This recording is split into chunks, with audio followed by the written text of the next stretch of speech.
President-elect Donald Trump's cabinet coming together, but there is still the question of who will serve as Secretary of State. Joining us right now is the former U.S. Ambassador to the United Nations, John Bolton. Ambassador, obviously your name has been brought up a lot for this position, and yesterday you met with Vice President-elect Mike Pence. Tomorrow you're meeting with the President-elect himself. Can you tell us anything about these meetings? No. I don't want people switching off to a more exciting channel like the Golf Channel or anything like that. So I'm still not really going to commit news on this subject. All right, so you don't want to commit news, but let me ask you this, because the Secretary of State role is an incredibly important, critical role for the administration. And a lot of people are debating, what does Mitt Romney have in terms of, adding to that role? I mean, what has he done to make him a leading contender? What's the most important characteristic or role or knowledge base that a person needs to be Secretary of State? How's that? You're very diligent. Look, I think the United States is in a gravely weakened position around the world because of 8 years of Obama administration policies. I think a lot of the problems that we're going to see in the next 10, 20 years have not been discussed adequately. The media has not portrayed them. People are not familiar with them.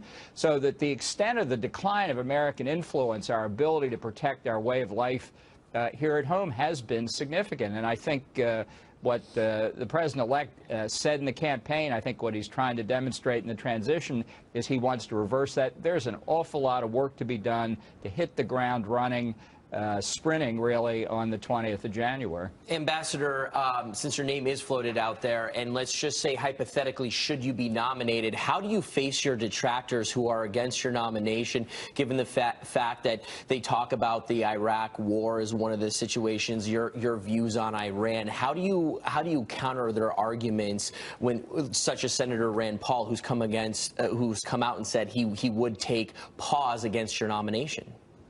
Well, I still play by the old rules, which may or may not be a mistake. Since nobody's been nominated yet, there's no Senate confirmation process yet, and the nominee traditionally defends him or herself in the confirmation process. And so I know there are others out there commenting on things that haven't happened yet. That's not my style. As I say, it may be a good thing or a bad thing, but I'm just not going to get into it. Ambassador, it's Dagen McDowell. You do differ, though, on, say, the need to go into Iraq at the time with Donald Trump, don't you? How many areas are there disagreement between what Trump said on the campaign trail and what you believe and stand for? You're a hard crew this morning, really. This is quite impressive. We feel comfortable enough with you that we can do this. And we're shocked you haven't just told us absolutely everything. That's what I was expecting from this, really. Then I'm sure you'll be comfortable when I say I'm not going to answer that question either. Okay. Do you want to go? I have a follow-up, though. Yeah, go ahead. President Obama and the White House have kind of announced the grave importance of dealing with North Korea to the Trump administration. And we've had guests on this program, and including General Keane, who said that he thinks that's a ruse, that it's because of the disaster left in the Middle East by the Trump administration that they're trying to draw attention to another area of the world. And once again, they didn't even do anything with the North Korean nuclear threat. I wanted your take on that. Yeah, look, I've been dealing with North Korea for nearly 20 years, and the fact is, under the Obama administration, they have moved 8 years closer to the capability to deliver nuclear weapons to targets on the west coast of the United States or really across the country shortly thereafter. This is an extremely serious threat, and I think one thing that's important to keep in mind is the linkages between the Iranian nuclear weapons and ballistic missile programs in North Korea. On ballistic missiles, they've been working together for nearly 20 years since North Korea first dropped a missile in the Pacific Ocean east of Tokyo. And there's every reason to think there's extensive cooperation on the nuclear programs as well. So when you look at the Iran deal or you look at the North Korea threat, they are not divorced. George Bush's metaphor of an axis of evil was more than a literary device. And this is the kind of linkage of problems around the world. It's not a world of discrete problems. A lot of these are linked together, characterized by the decline of American positions of strength, political, economic, and military over the past 8 years. Yeah, really great analysis. And I wanted to ask you about Russia as well, because the debate on whether or not they're friend or foe continues. How do you deal with Russia at this point? Look, international relations is fundamentally the clash or the confluence of national interest, where American national interest and Russian national interest coincide as they might in the war against terrorism. Then I think we can work with Putin and the Kremlin.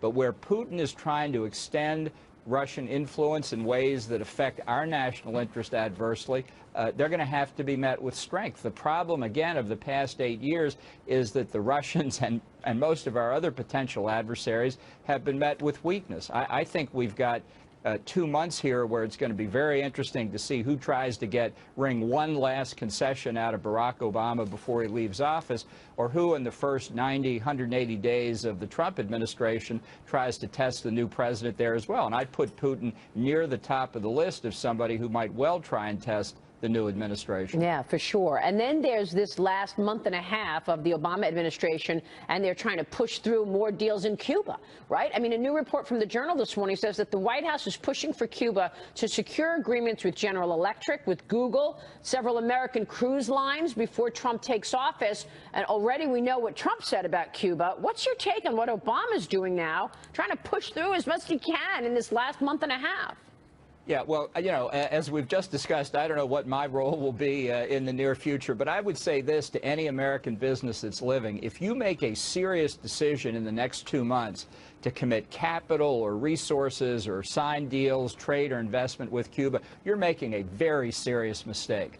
And the notion that somehow, because American businesses have gotten involved, you can't roll back the policy that Obama's pursued on Cuba, guess again. I mean, here's notice. You proceed at your own risk if you're an American business dealing in Cuba in the next 2 months. Proceed at your own risk. Wow.